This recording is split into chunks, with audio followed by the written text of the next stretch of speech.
N acronym for benign paroxysmal positional vertigo, और ये सबसे कॉमनेस्ट वर्टाइगो है किसका, पेरिफेरल वेस्टिबुलर एंड ऑर्गन का। ठीक है, तो अगर कोई आपसे पूछेगा कि बीपीपीवी पेरिफेरल वेस्टिबुलर सिस्टम से ओरिजिनेट होता है या फिर सेंट्रल वेस्टिबुलर ऑर्गन से ओरिजिनेट होता है, तो वो कहाँ से अराइज हो रहा है, it arises from the peripheral vestibular and organ. अब ये जो वर्ड्स हैं BPPV के, that is benign paroxysmal positional and vertigo, इनका मतलब क्या होता है, मतलब BPPV में हो क्या रहा है। तो देखो, बेनाइन का मतलब क्या होता है ना कि जो आपको डिजीज़ है ना वो बहुत लाइफ थ्रेटनिंग डिजीज़ नहीं है, इसकी वजह से आपको कोई बहुत एज अ मेजर थ्रेट नहीं है। दूसरा होता है पैरोक्सिस्मल, तो पैरोक्सिस्मल का मतलब क्या होता है ना कि ये एकदम से आता है और बहुत शॉर्ट बर्स्ट में आता है, राइट। पोजिशनल का मतलब क्या हुआ, पोजिशनल का मतलब तो आप सबको ही पता होगा कि कुछ ऐसी बॉडी पोजीशंस जिसमें आने से जो ये BPPV है या फिर जो डिजीनेस है, जो वर्टाइगो है पेशेंट को, वो आ जाती है। वर्टाइगो का मतलब क्या हुआ, so it is the medical name for spinning position, जिसे हम आम भाषा में चक्कर आना कहते हैं। अब वर्टाइगो और डिजीनेस, तो ये दो टर्म्स हैं और ये दोनों बहुत अलग अलग होती हैं। यूजुअली हम इनको सिनोनिमसली यूज़ करते हैं, बट अगर एक्चुअल में देखा जाए तो ये दोनों बहुत डिफरेंट कंडीशंस हैं और बहुत डिफरेंट टर्म्स हैं। वर्टाइगो में क्या होता है ना कि जो इंडिविजुअल है या जो पेशेंट है, उसे ऐसा लगता है कि आसपास की सारी चीज़ें घूम रही हों, चक्कर आ रहे हों, बल्कि आसपास में कुछ भी ऐसा नहीं होता। पेशेंट का हेड है जो वो नॉर्मल पोजीशन में रहता है, स्टिल रहता है, फिर भी उसे एक फीलिंग रहती है कि आसपास की चीज़ें घूम रही हैं। दूसरी तरफ जो डिजीनेस होता है वो किसके रिलेशन में होता है, वो रिलेशन में होता है स्पेशल ओरिएंटेशन के। तो यहाँ पे जो आपकी सेंस ऑफ मोशन है ना वो डिस्टॉर्ट हो जाती है, तो वो होता है डिजीनेस। एंड दूसरी जो चीज़ हमने पढ़ी वो थी वर्टाइगो। कई बार क्या होता है ना, एग्जाम में ये चीज़ पूछ ली जाती है कि वर्टाइगो और डिजीनेस में फ़र्क क्या होता है, कुछ फ़र्क होता है या नहीं होता। तो सिनोनिमसली वैसे तो हम इनको यूज़ कर लेते हैं, बट आइडियली हमें वो नहीं करना चाहिए, और इनके बीच में जो फ़र्क रहता है वो मैंने आपको यहाँ पे बता दिया है। अब वर्टाइगो में क्या होता है ना, पेशेंट आपके पास आएगा तो वो ये तो बोलेगा नहीं कि मुझे वर्टाइगो है, हाँ गूगल से देख के आओ वो बात अलग है, बट यूजुअली पेशेंट आके क्या बोलते हैं कि चक्कर आ रहे हैं, सर घूमता हुआ लगता है, आसपास की चीज़ें घूमती हुई लगती हैं, चक्कर आते आते गिर जाते हैं। तो आपको जब ऐसी तरीके की कंप्लेंट्स देखने को मिलती हैं पेशेंट के थ्रू, तो दैट मीन्स उसे वर्टाइगो है। अगर वो ये कंप्लेन कर रहा है सारी कि मोशन नहीं है फिर भी मुझे मोशन का परसेप्शन हो रहा है, चक्कर आते हैं, वर्टाइगो होने के पेरिफेरल और सेंट्रल दोनों कॉजेज हो सकते हैं। बट जो टिपिकली ये वाली कंडीशन होती है BPP वाली, that is benign paroxysmal positional vertigo, इसमें जो कॉज रहता है वो रहता है पेरिफेरल वर्टाइगो का। यानी कि यहाँ पे जो कॉज रहता है वर्टाइगो होने का वो किसकी वजह से होता है, पेरिफेरल ऑर्गन्स की वजह से। अब ये कंडीशन सबसे पहले डिटेक्ट की गई थी बार्ने द्वारा इन 1921।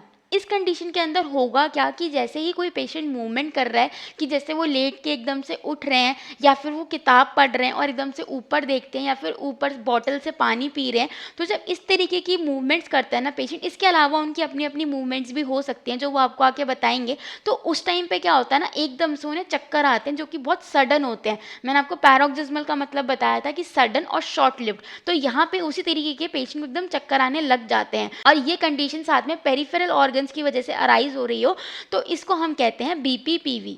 सो it is typified by a sudden, बहुत एकदम से, transient gyratory sensation which is accompanied by characteristic nystagmus. Briefly एक बार एनाटॉमी देख लेते हैं वेस्टिबुलर सिस्टम की, क्योंकि तभी आप आगे BPPV को अच्छे से समझ पाओगे। अगर आपको ईयर की या वेस्टिबुलर अपैरेटस की एनाटॉमी और फिजियोलॉजी नहीं पता है तो आगे पढ़ने का भी आपको कोई फायदा नहीं, क्योंकि वो आपके सारा ऊपर से ही जाएगा। ठीक है, अब सबसे पहले हमने क्या बोला कि जो BPPV है वो वेस्टिबुलर ओरिजिन की वजह से आपका अराइज होता है। ठीक है, अब जो वेस्टिबुलर सिस्टम होता है हमारी बॉडी के अंदर, उसके अंदर 5 डिस्टिंक्ट अपैरेटस होते हैं। कौन कौन से, दो तो हमारे पास होते हैं ओटोलिथ ऑर्गन्स, इसके अंदर क्या क्या आते हैं, यूट्रिकल एंड सैक्यूल, और क्या होता है हमारे पास 3 सेमी सर्कुलर कैनाल होते हैं। तो ये पांचों चीजें मिला के बनता है क्या, हमारा वेस्टिबुलर सिस्टम।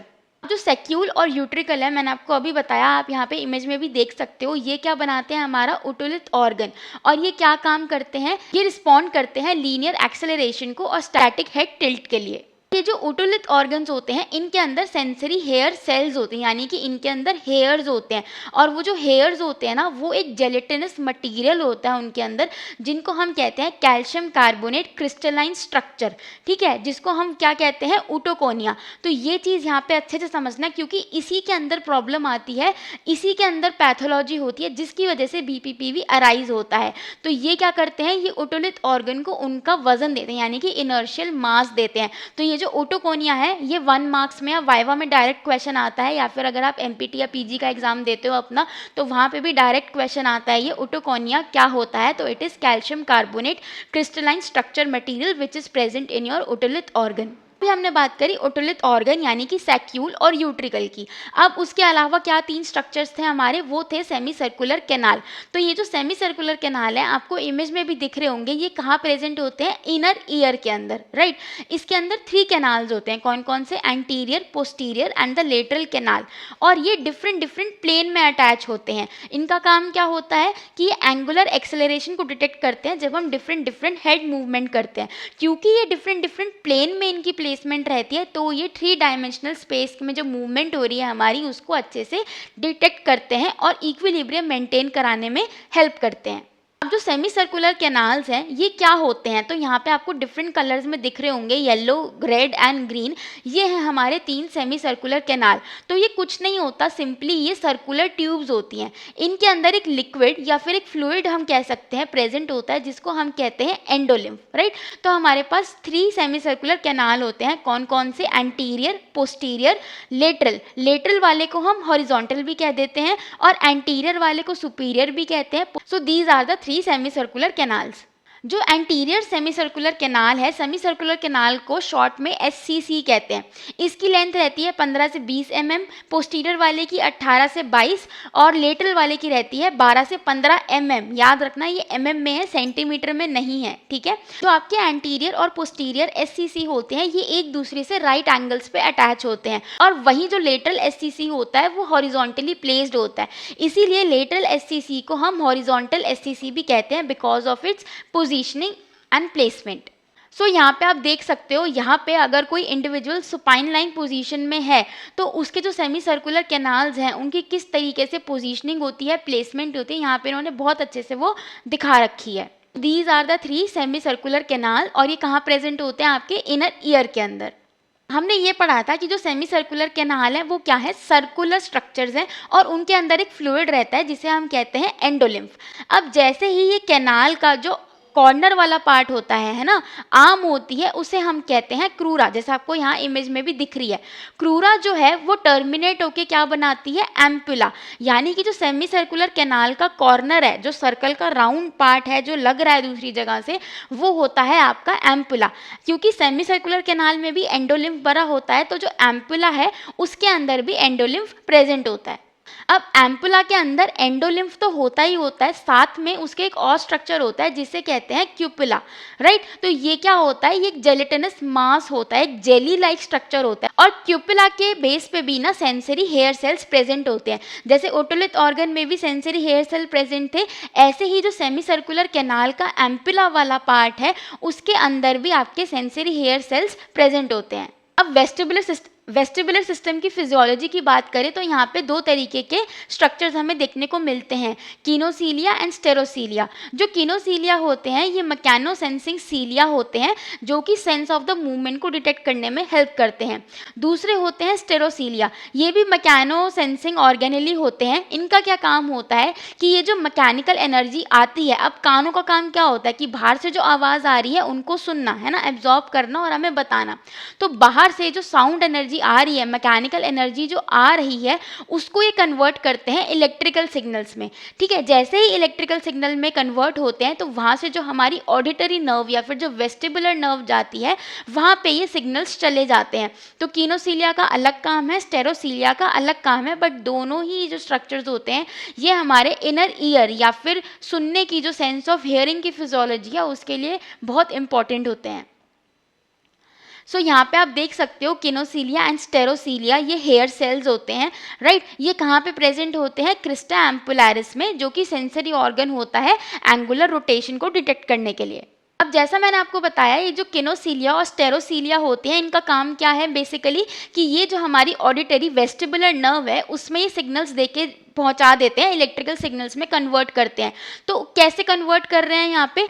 यहाँ पे डीपोलराइजेशन का एंड हाइपरपोलराइजेशन का कंसेप्ट लगता है। ये सारी चीज़ें आपने फिजियोलॉजी वाले पार्ट में बहुत अच्छे से और डिटेल में पढ़ी होंगी। यहाँ पे मैं सिर्फ आपको ओवरव्यू दे रही हूँ ताकि आपको आगे जो इसकी पैथोलॉजी है वो अच्छे से समझ में आ जाए, और एटलीस्ट इतना बेसिक तो आपका रिवाइज हो ही जाए, इतना तो आपको पता होना ही चाहिए। जो SCC है यानी कि जो सेमी सर्कुलर कैनाल है, जब ये अपने प्लेन में प्रेजेंट रहते हैं, जैसे कि वो दोनों राइट एंगल्स पे रहते हैं, लेटरल वाला हॉरिजॉन्टली अपने प्लेन में प्रेजेंट होता है, तो तब ये सबसे अच्छा मोशन को डिटेक्ट करते हैं through a push pull dynamic.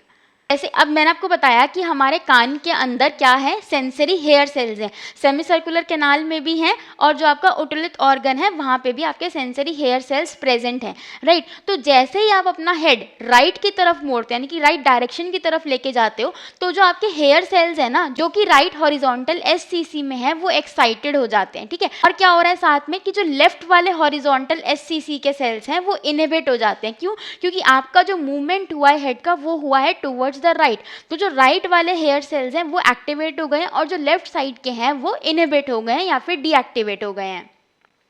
So this was the basic physiology and anatomy of the vestibular apparatus. अब बात करते हैं एपिडेमियोलॉजी ऑफ BPPV।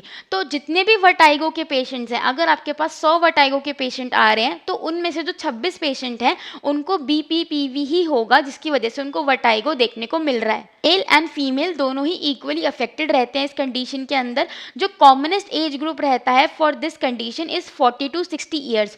उसके बाद आता है 61 to 80 ईयर्स वाले, यानी कि लेस देन 40 में ये कंडीशन नहीं देखने को मिलती या बहुत कम देखने को मिलती है।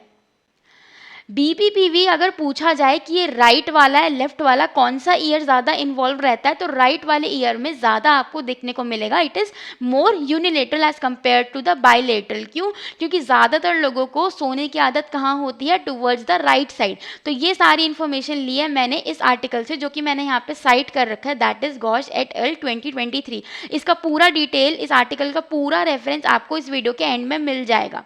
The cause of BPPV is idiopathic in 83% of patients, यानी कि अब वो जो 26 लोगों में आपको BPPV मिला है ना, उसमें से भी 83% लोगों के अंदर आपको पता ही नहीं है या फिर किसी को नहीं पता कि वो क्यों हुआ, इट वॉज इडियोपैथिक। सबसे ज़्यादा कॉमन कौन सा वाला BPPV होता है? पोस्टीरियर कैनाल वाला BPPV के अंदर। उसके बाद लेटरल वाला, और सुपीरियर वाला है वो सबसे कम इफेक्ट होता है। सुपीरियर वाला कौन सा है यहाँ पे? एंटीरियर वाला, क्योंकि एंटीरियर वाले का ही दूसरा नाम है सुपीरियर कैनाल। इसकी एटियोलॉजी की बात करें तो एटियोलॉजी को हमने दो पार्ट्स में डिवाइड किया है, primary and the secondary. Primary में क्या हो रहा है? इडियोपैथिक केसेस आ रहे हैं, जैसा मैंने अभी बताया 70 to 80% जो केसेस रहते हैं इस कंडीशन के वो सारे इडियोपैथिक रहते हैं। और सेकेंडरी में जो बाकी रिमेनिंग कॉजेज हैं वो आ जाते हैं। अब बाकी रिमेनिंग कॉज क्या हो सकते हैं? कोई हेड ट्रॉमा हो गया, वेस्टिबुलर न्यूरोनाइटिस हो गया, लैबिरिंथाइटिस हो गया, migraine, iatrogenic causes, ischaemia, after inner ear surgery. तो इन सारी कंडीशंस में भी आपको BPPV देखने को मिल सकता है, बट इन 70 to 80% केसेस ये कंडीशन इडियोपैथिक ही होती है। अब इसकी पैथोफिजियोलॉजी की बात करते हैं, जिसके लिए मैंने आपको पूरी एनाटॉमी और फिजियोलॉजी समझाई है यहाँ पे। तो जो BPPV है ये दो मैकेनिज्म्स के थ्रू कॉज होता है। कौन कौन सा? कैनालिथियासिस एंड क्यूपुलोलिथियासिस। क्यूपुलोलिथियासिस के अंदर क्या होता है? तो 1962 में ये एक साइंटिस्ट थे, हेरोल्ड शुकेंज, मुझसे नाम प्रोनाउंस नहीं हो रहा, आप देख लेना या फिर इसकी स्पेलिंग याद कर लेना, या फिर सिर्फ हेरोल्ड लिख के आ जाना पेपर में। इन्होंने एक थ्योरी दी, कौन सी? हेवी क्यूपुला वाली थ्योरी। इस थ्योरी के थ्रू इन्होंने समझाया पैथोलॉजी ऑफ BPPV, ठीक है। इन्होंने बोला कि जो आपके ईयर के अंदर क्यूपुला है ना, जो हमने स्ट्रक्चर पढ़ा था, उसके अंदर कुछ पार्टिकल्स आके डिपॉजिट हो जाते हैं। इन्होंने इसके अंदर ये बोला, तभी आपका जो क्यूपुला है वो हैवी हो जाता है, इसीलिए इस थ्योरी का नाम आया हैवी क्यूपुला थ्योरी। कौन से वाले पार्टिकल्स यहाँ पे आ जाते हैं जो क्यूपुला को हैवी कर देते हैं? तो वो है हमारे ऊटोकोनिया, जिनको हमने एनाटॉमी और फिजियोलॉजी में पढ़ा है स्टार्टिंग के वीडियो में, ठीक है। तो ये कहाँ पे आ जाते हैं? क्यूपुला, जो कि सेमी सर्कुलर कैनाल का पार्ट है, उस पे आके अटैच हो जाते हैं, अपनी पोजीशन ये वहाँ ले लेते हैं। हमने क्या चीज़ पढ़ी थी कि जो क्यूपुला है और जो एंडोलिम्फ है, इनकी जो डेंसिटी है वो बराबर होती है, ठीक है। अब क्या हुआ? जो क्यूपुला है उसके अंदर और सामान आके इकट्ठा हो गया। क्या सामान आ गया वहाँ पे? ऊटोकोनिया आके वहाँ पे बैठ गया, तो अब जो डेंसिटी है वो किसकी ज़्यादा हो गई, ऑब्वियसली क्यूपिला की ज़्यादा हो गई, क्योंकि वहाँ पे एंडोलिम्फ भी है प्लस ऊटोकोनिया भी आ गया। तो जब क्या होता है ना, आपका हेड स्टेशनरी होता है, यानी कि स्टिल होता है, सीधा होता है, आप कोई मूवमेंट नहीं कर रहे होते, तो जो हेयर सेल्स है ना उनके ऊपर कोई फोर्स नहीं लगता। क्यों? क्योंकि क्यूपिला के अंदर आपके सेंसरी हेयर सेल्स भी हैं, हमने एनाटमी में पढ़ा है अभी, इसीलिए मैंने आपको इसकी एनाटमी पहले समझाई थी। ठीक है, हेयर सेल्स के अंदर क्या है आपका तो क्यूपिला के अंदर क्या प्रेजेंट है, हेयर सेल। तो नॉर्मली स्टेशनरी हेड पोजीशन जब रहती है तब क्या होता है ना, इन सेंसरी हेयर सेल्स के ऊपर कोई प्रेशर नहीं पड़ रहा होता, बट जैसे ही वहाँ ऊटोकोनिया आता है तो इनके ऊपर प्रेशर पड़ना चालू हो जाता है, फोर्स पड़ना चालू हो जाता है, जिसकी वजह से ये सारी जो प्रॉब्लम है वर्टाइगो की, निस्टैग्मस की, चक्कर आना, ये सारी पेशेंट को प्रॉब्लम्स शुरू हो जाती हैं। So this is known as cupulolithiasis. ठीक है, रहे हो जैसे आप अपने हेड की मूवमेंट करोगे ना किसी भी पोजीशन में जाने के लिए, तो क्यूपुला के अंदर क्योंकि अब बहुत वजन आ गया है, नॉर्मली नहीं रहता ऊटोकोनिया उसके अंदर, बट अब क्योंकि वहाँ पे वो प्रेजेंट है, तो फॉर सपोज मैंने हेड की मूवमेंट की इस तरफ से, तो यहाँ पे क्या होगा, पुल ऑफ ग्रेविटी आएगा, और जैसे ही पुल ऑफ ग्रेविटी आएगा तो जो आपका क्यूपुला है वो डिफ्लेक्ट होगा। क्यों? क्योंकि इसके अंदर का जो मास है, जो डेंसिटी है वो बढ़ गया है, जिसकी वजह से क्या हुआ, चक्कर आना, निस्टैग्मस होना, सारी चीज़ें आपको देखने को मिलेंगी, राइट। तो इनको हम कहते हैं प्रोवोकिंग पोजीशंस, की चुल करना, सुई करना किसी को ज़बरदस्ती, तो ये वो चीज़ हो जाती है। बट ये थ्योरी क्या थी, वैसे तो उन्होंने बहुत सब अच्छा बढ़िया बढ़िया बताया कि हाँ ये सारी, उन्होंने सारे सही तर्क दिए अपने, बट ये जो ड्यूरेशन रहती है ना वर्टिगो की, कि बहुत थोड़े ड्यूरेशन के लिए वर्टाइगो आता है, उसको एक्सप्लेन नहीं कर पाए, तो ये इस थ्योरी का ड्रॉबैक रहता है। तो क्यूपुलोलिथियासिस को हम हेवी क्यूपुलर थ्योरी भी कहते हैं। Then the next is the canalithiasis. ये हमें किसने दी है थ्योरी, हॉल, रूबी, मैक्लोर ने। सबसे पहले इन्होंने दी थी कौन से ईयर में, 1979 के अंदर। तो सबसे पहले आई थी क्यूपुलोलिथियासिस, हेवी क्यूपुला की थ्योरी, फिर आए कैनालिथियासिस वाली थ्योरी।